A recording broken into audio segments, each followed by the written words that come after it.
नमस्कार किसान भाइयों, आपका बहुत बहुत स्वागत है हमारे YouTube चैनल पर।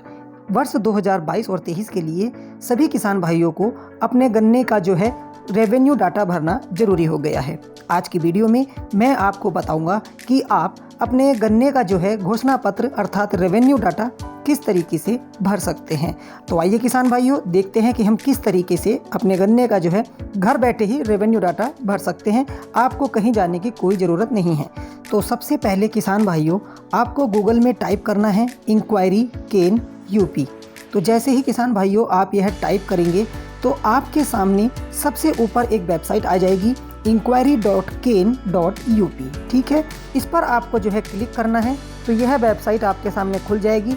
फिर आपको जो है इसमें डालना है कैप्चा कोड। तो यह कैप्चा कोड मैं इसमें डाल देता हूँ XHVXHF। यह हर बार अलग अलग आएगा। ठीक है, फिर आप कर देंगे व्यू पर क्लिक। जैसे ही आप व्यू पर क्लिक करेंगे तो आपके सामने चीनी उद्योग एवं गन्ना विकास विभाग की वेबसाइट खुल जाएगी।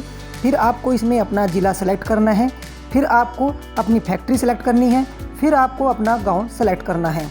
तो मैं यहां पर अपना ज़िला, अपनी फैक्ट्री और अपने गांव का नाम सेलेक्ट कर लेता हूं। यहां पर आप सर्च बाई कोड का एक ऑप्शन है। अगर आपको अपने गांव को और अपना कोड पता है तो फिर आप सर्च बाई कोड भी कर सकते हैं। अगर आपको कोड नहीं पता है तो आप सीधा अपना गांव सेलेक्ट कीजिए और ग्रोवर के सामने जो है इसमें आप जो है अपना किसान का नाम सेलेक्ट कर लेंगे। ठीक है, तो किसान का नाम मैं सेलेक्ट कर लेता हूं। जैसे मुझे इस किसान का घोषणा पत्र भरना है तो मैंने किसान का नाम सेलेक्ट कर लिया है।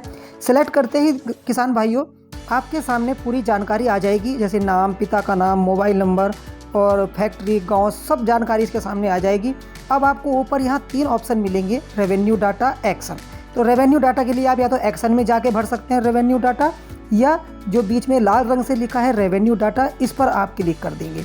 तो जैसे ही किसान भाइयों आप इस पर क्लिक करेंगे तो आपके सामने एक ही नई विंडो खुल जाएगी, घोषणा पत्र 2022-23 समिति करके। ठीक है, अब इसमें आपके सामने नीचे 3 ऑप्शन आएंगे। प्रमाणीकरण द्वारा बैंक खाता संख्या का अंतिम 4 अंक दर्ज करें और मोबाइल नंबर। यहाँ पर आपके सामने 2 ऑप्शन होंगे, या तो आप अपना आधार कार्ड डाल दीजिए या फिर आप अपना बैंक का अकाउंट नंबर, जो भी आपको याद हो या जो आपके पास उस समय उपलब्ध हो। ठीक है, जो भी आप सेलेक्ट करेंगे उसके आखिरी के 4 अंक आपको यहाँ पर डालने हैं। जैसे मैंने आधार नंबर सेलेक्ट किया है तो मुझे किसान के जो आधार कार्ड है उसके अंतिम 4 अंक डालने हैं। ठीक है, अब यहाँ पर डालना है मोबाइल नंबर। मोबाइल नंबर कौन सा डालेंगे? जिस पर आपकी पर्ची का SMS आता है। मोबाइल नंबर डालने के बाद आपको कर देना है सत्यापित करें। जैसे ही किसान भाइयों आप सत्यापित करें पर क्लिक करोगे तब आपके सामने पूरी जानकारी यहाँ खुलकर आ जाएगी।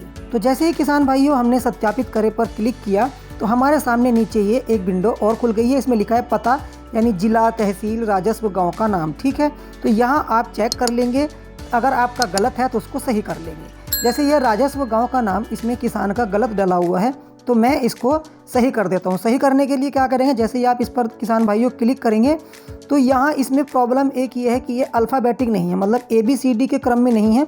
कोई गांव कहीं है और कोई गांव कहीं है, तो बड़ी दिक्कत इसमें आती है ढूंढने में। तो इसका एक अच्छा सॉल्यूशन मैं आपको बताता हूँ।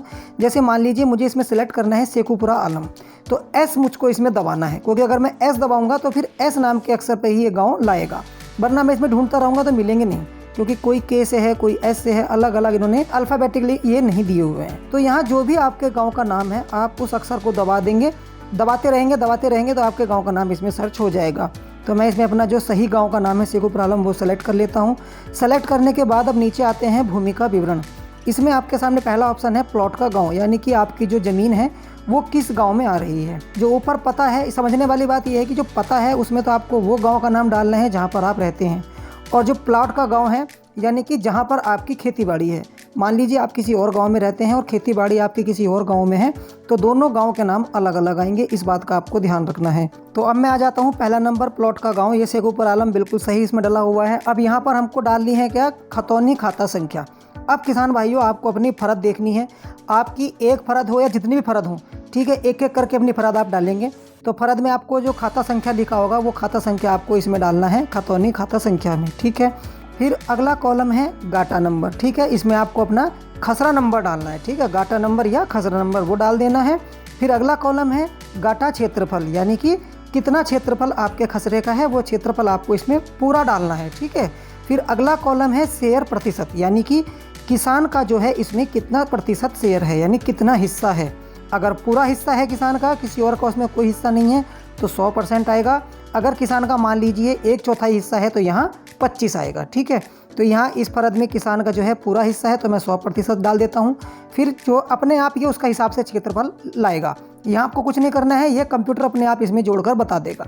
फिर आपको नीचे आना है पौधा गन्ना किस्म। ठीक है, जो कि आम बोलचाल की भाषा में नौलक कहते हैं, उसको कहते हैं पौधा गन्ना। ठीक है, यानी कि जो शुरुआत में बोया जाता है, तो उसकी आप किस्म यहाँ से छांट लेंगे, किस किस्म का आपका गन्ना है। ठीक है, वो छांटने के बाद फिर आपको आ जाएगा पौधा क्षेत्रफल कि आपकी जो फरद है उसके कितने हिस्से में आपने गन्ना बो रखा है। अगर सारी में बो रखा है तो पूरा क्षेत्रफल आप फरद का डाल देंगे। ठीक, फिर अगला है पेड़ी गन्ना किस्म, यानी कि ऐसा तो नहीं है कि उस खसरे में आपने अपनी पेड़ी बोई हुई है। यानी पेड़ी होती है जब एक बार हम फसल काट लेते हैं उसके बाद दोबारा से गन्ना पैदा होता है, तो उसको कहते हैं पेड़ी।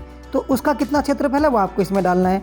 शरतकालीन गन्ना अगर आपने बो रखा है तो वो भी डाल देंगे। शरतकालीन गन्ना मतलब कि जो अक्टूबर नवंबर में बोया जाता है। ठीक है, ये सब भरने के बाद किसान भाइयों आपको कर देना है ऐड।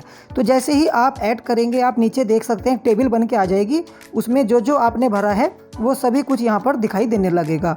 अब अगर किसान के पास एक से ज़्यादा फरद है या एक फरद में 2 या 3 खसरे हैं, ठीक है, तो फिर आपको क्या करना है, फिर आपको वही दोबारा से ये सारी चीज़ें भरनी होंगी। प्लॉट का गांव, खतौनी खाता संख्या, गाटा नंबर, क्षेत्रफल, शेर प्रतिशत है ना, ये सब चीज़ें आपको फिर से भरनी है। और जितनी भी फरद हैं, 1 है या 10 हैं, जितनी भी हैं, बस सब आपको इसमें भर के ऐड करते जाना है। ठीक है, तो मैं जल्दी जल्दी भर देता हूं क्योंकि इस किसान की 5 फरद हैं, तो मैं 5 इसमें भर के फटाफट ऐड कर देता हूं। तो किसान भाइयों अब आप देख सकते हैं किसान की 5 फरद थी, मैंने 5 की 5 इसमें भर के, अब आप देख सकते हैं नीचे टेबल में 5 फरद दिखा रहा है। ठीक है, अब हमको क्या करना है, अब इसमें नीचे लिखा है मेरे द्वारा भरे गए सभी आंकड़े सही हैं और मैंने भली भांति उसकी जाँच कर लिया है। इस कॉलम पर आपको टिक कर देना है। इसका मतलब है कि जो आपने इसमें भरा हुआ है, अपना सारी जानकारी जो भरी है वो एकदम सही है। ठीक है, अब आपको कर देना है सबमिट। तो जैसे ही किसान भाइयों आप सबमिट करोगे तो ऊपर लिखा आ जाएगा आपका डेटा सफलतापूर्वक अपलोड किया गया। आपको ओके कर देना है, यानी कि अब आपका जो डेटा है वो सुरक्षित इसमें हो गया है, यानी आपका जो घोषणा पत्र था भरा गया है। अब आप कहोगे कि भाई ये तो हमारी वेबसाइट बंद हो गई, हमको ये डाउनलोड करना है, कैसे करेंगे? तो कोई दिक्कत नहीं है, आप इसको बंद कर दीजिए इस वाली विंडो को। आप फिर से वहीं पर आ जाओगे अपने पहले पेज पर, वहाँ पर आपको दोबारा से जाना है रेवेन्यू डाटा पर। तो ये आपकी वेबसाइट आपको फिर से वहीं ले जाएगी उसी पेज पर। फिर आपको दोबारा से अपना अकाउंट नंबर या आधार नंबर डाल देना है। इस बार किसान भाइयों मैं आपको अकाउंट नंबर डाल के दिखा देता हूँ। अकाउंट नंबर डाला मैंने, आखिरी के 4 अंक, मोबाइल नंबर डाला, सत्यापित किया। तो सत्यापित करते ही मेरे सामने वो पूरा पेज फिर से खुल जाएगा जो हमने इसमें अभी एंट्री की थी। अब इसमें नीचे किसान भाइयों आप देख सकते हैं पहले 2 ऑप्शन थे, सबमिट और एक्सिट, लेकिन अब इसमें 3 ऑप्शन आ गए हैं, सबमिट, डाउनलोड और एक्सिट। तो आपको डाउनलोड वाले ऑप्शन पर क्लिक कर देना है। जैसे ही किसान भाइयों आप डाउनलोड पर क्लिक करोगे तो आपकी यह फाइल देखो नीचे दिखा रहा है डाउनलोड हो चुकी है। अब इसको जैसे ही मैं खोलूँगा तो इसमें आपका पूरा डाटा ये दिखाई दे जाएगा कि भाई आपने जो है ये पूरा भर दिया है। अपेंडिक्स 1 जो है आपका ये डाउनलोड हो चुका है। अब आप चाहो तो इसका जो है प्रिंट भी ले सकते हैं या इसको PDF में सेव कर सकते हैं या टेक्स्ट में तो आपका ये सेव हो ही गया है। तो किसान भाइयों बहुत ही आसान है। इसी तरीके से आप अपना वर्ष 2022-23 का घोषणा पत्र जल्दी से जल्दी भर दीजिए ताकि जो आपका सट्टा है वो चलता रहे और आपकी पर्चियाँ निरंतर आती रहें। वीडियो अगर अच्छी लगी है तो चैनल को सब्सक्राइब करना बिल्कुल मत भूलना। मैं हूं आपका दोस्त हिमांशु चौधरी, फिर मिलूंगा किसी और वीडियो के साथ। तब तक के लिए धन्यवाद।